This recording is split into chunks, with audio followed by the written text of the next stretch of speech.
So far, we learned how to record contributions and whether it's a contribution revenue or it's a liabilities, whether there is any condition or not. And of course, we classify always contribution revenues either as with donor restriction or without donor restrictions. And you have seen the examples. Contributions are mostly cash, or it could be any other equipment or other physical assets that should be recorded as per the fair value. Now, it could also be that contributions are some contributed services. You know, every year our Sacred Heart students or employees can do voluntary service over the summer or any time during the year, or anyone can provide some expertise or pro bono service to any not-for-profit institutions. Now, whether the not-for-profit should record those contributed services, it depends on what type of services they are receiving. And FASB says that if you would like to record any contributed services as revenues, then you need to fulfill two conditions.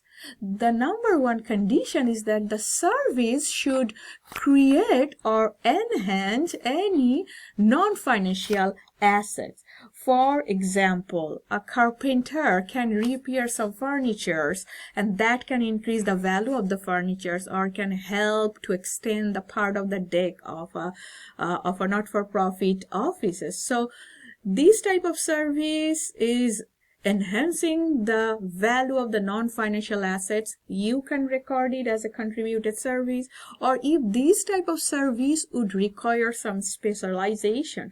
For example, a CPA could do some auditing task or tax filing or accounting consulting related activities as a pro bono service. So this service requires some specialized knowledge, otherwise the entity would have to pay for it. So you could record it. Now, how you can record some artifacts or historical treasures? Sometimes not-for-profit entities may receive those historical treasures or beautiful work of art, and those are valuable. Now, whether they should record it. So there was a huge debate, and actually different not-for-profit entities and FASB had a long conversation, fight back and forth whether to report just as a footnote, that means disclose, or record it as an asset. Now the debate is that you could not record those type of historical artifacts or a beautiful valuable art as an asset, because first is that you may not get any service or benefits through it, any direct benefit. Second, it sometimes might be difficult to measure the value of the assets.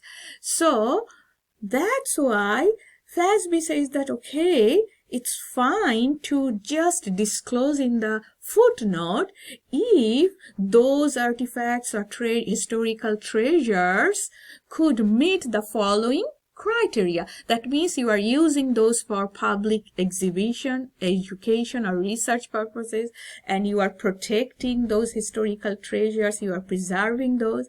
And if you sell it in future, the proceeds or cash from those future sales should be used to buy similar type of items, right? You could not use those money for other spending. So if you fulfill these conditions, you don't need to record as you receive this, rather just you record or just you disclose it in your footnote.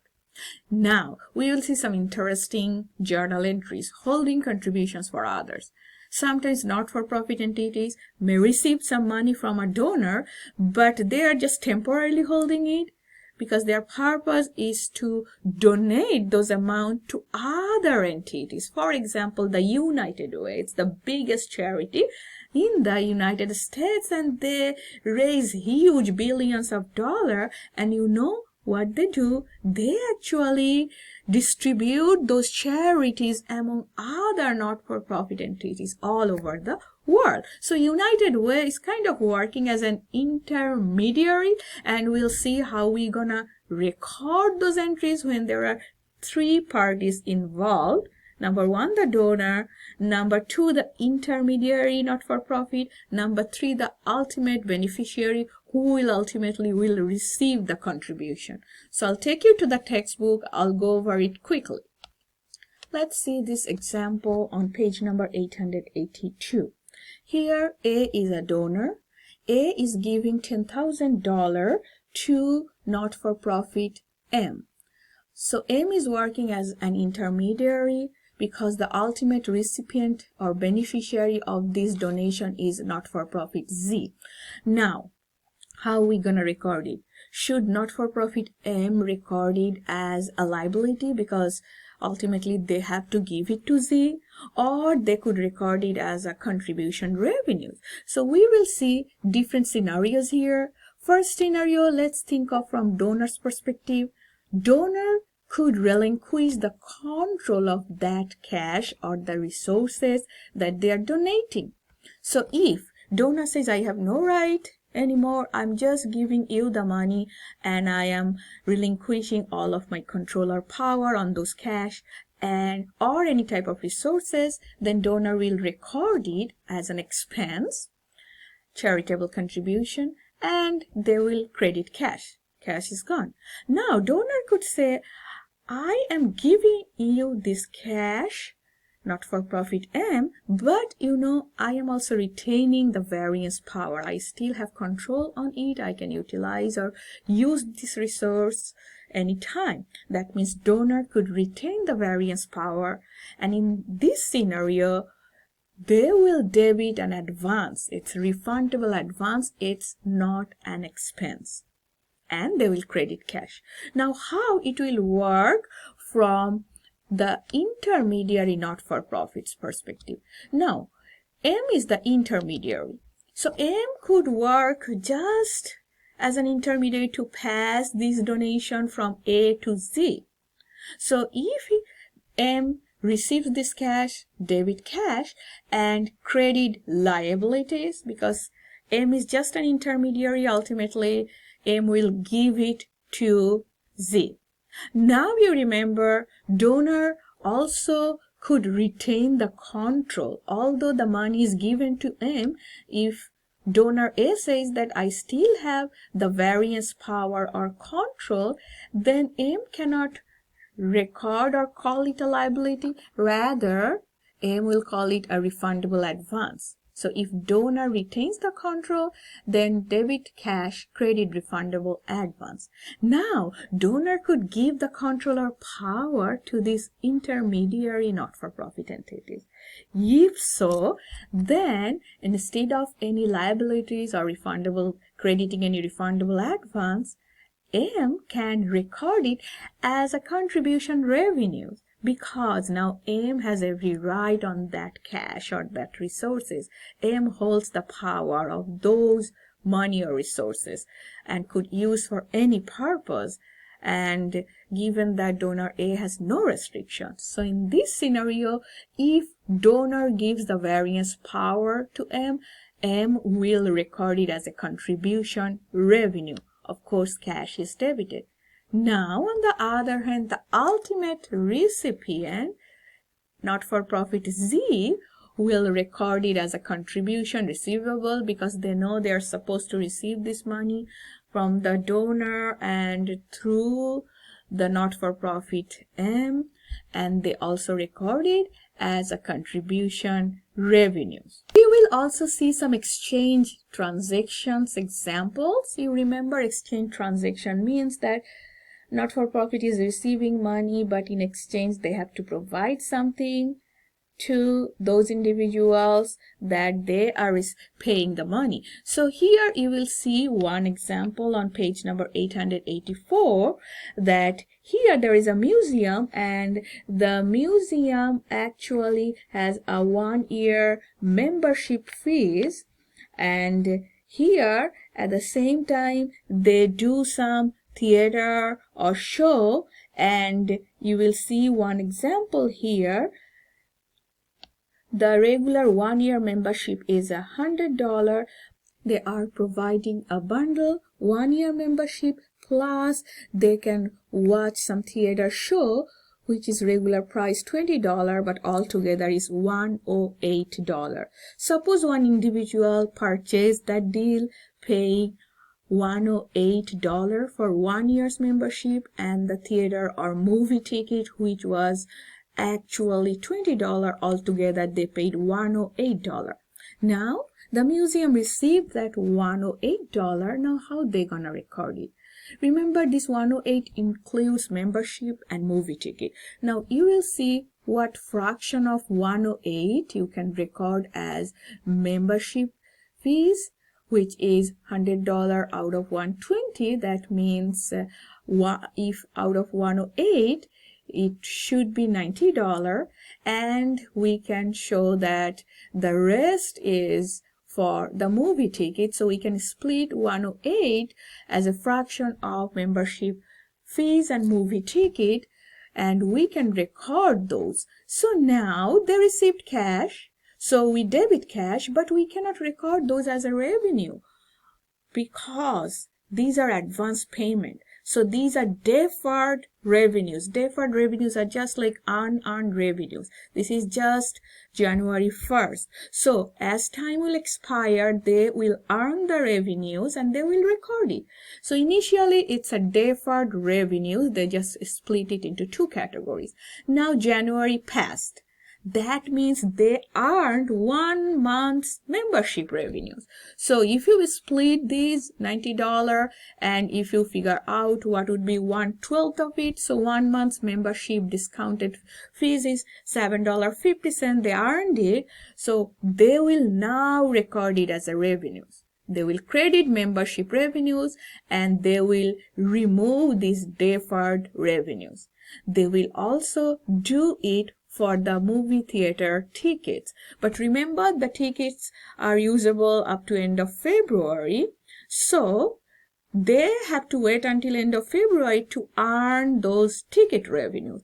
Now it's end of February. First, they earned another month's membership revenues. So you again credit or record membership revenues for 1 month, and you remove the equal portion from the deferred revenues. Now you earn the movie ticket revenue, no matter that individual watched or not. It was for February and you earned it, time passed, so you recorded movie ticket revenues and you also removed that deferred revenues. Mergers and acquisitions are very common for not-for-profit entities too. Just like for-profit businesses, the reasons for this type of mergers or acquisitions could be efficient use of resources, or they might have some common goals and working together might help them to fulfill the goal in a better way, or one entity could suffer. They might have like financial difficulty to get donations, and then they can be merged or acquired with other entities, or they could also expand their scopes, maybe geographic or in other areas. So the goals are pretty much same, but you will see some differences. First, acquisition means that one entity will acquire another entity. That means the acquired entity existence will be gone after acquisition, and the acquirer will have every type of control over that acquired entity. And when we record this type of acquisition, just like for-profit businesses, we record all acquired entities, assets, and liabilities as per the fair value. Of course, the acquirer will pay some huge amount of money, and depending on the deal, the amount of money they are paying to acquire versus the fair values of their assets and liabilities, we will see the difference and we will report it as a goodwill, pretty much what you did for for-profit consolidations. Now there are some conditions. If you see the acquired entities actually is predominantly supported by donations and contributions, rather they don't have any consistent other source of exchange revenues, then the excess payment, we show it as a reduction in net assets as opposed to goodwill. Now what is merger? A merger occurs when two or more not-for-profit entities decide they will be formed and work together.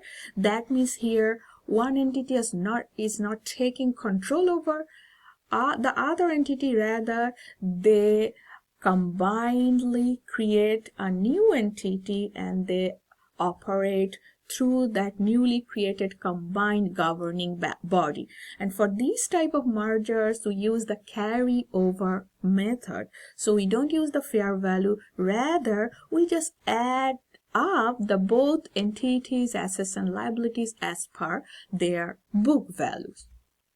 Now you will also learn some tax exempted status. This status is really important. Not-for-profits, they don't have to pay taxes, and which is huge, right? As opposed to for-profit, they pay huge amount of taxes, and there are some tax codification. I'll not go in details because you will learn in your tax courses, but the IRS codes are section 501C, and the most common applicable sections and the rules are 501C 346. There might be more than 10 or 20 codes, but 346 are mostly used for not-for-profit entities.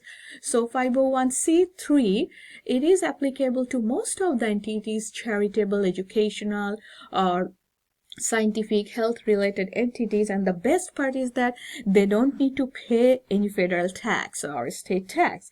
And if you donate to all those entities, then your donation will be also tax deductible. That means donors also get some benefits. Now if you look at the other type of entities, for example social welfare entities, they could be referred as advocacy groups. They are under 501c4. So for those type of entities, they don't pay federal tax, but they often pay state tax. But donors don't get any tax deduction. On the other hand, 501c6, those are applied to business leagues, board of trade, or chamber of commerce. They don't pay federal tax, but they must have to pay state tax. So instead of these tax benefits, you will see they also get some other benefits. Of course, for under 501c3, donors get tax deduction. Non-for-profit, they also get some postal or postage cost advantage. If you donate any money within United States and if you mail in an envelope, you don't need to give this postage cost, but it is not applicable if you are involved in a political campaign. And to get these tax exempted benefits, not-for-profit entity needs to file a Form 990. Now, for the rest of this chapter, we'll see some examples from our textbook, mostly journal entries, and we'll see two special type of entities. One is a healthcare organizations. It's huge. You will see the healthcare expenditure is really huge, and this is a special type of organizations because they provide service.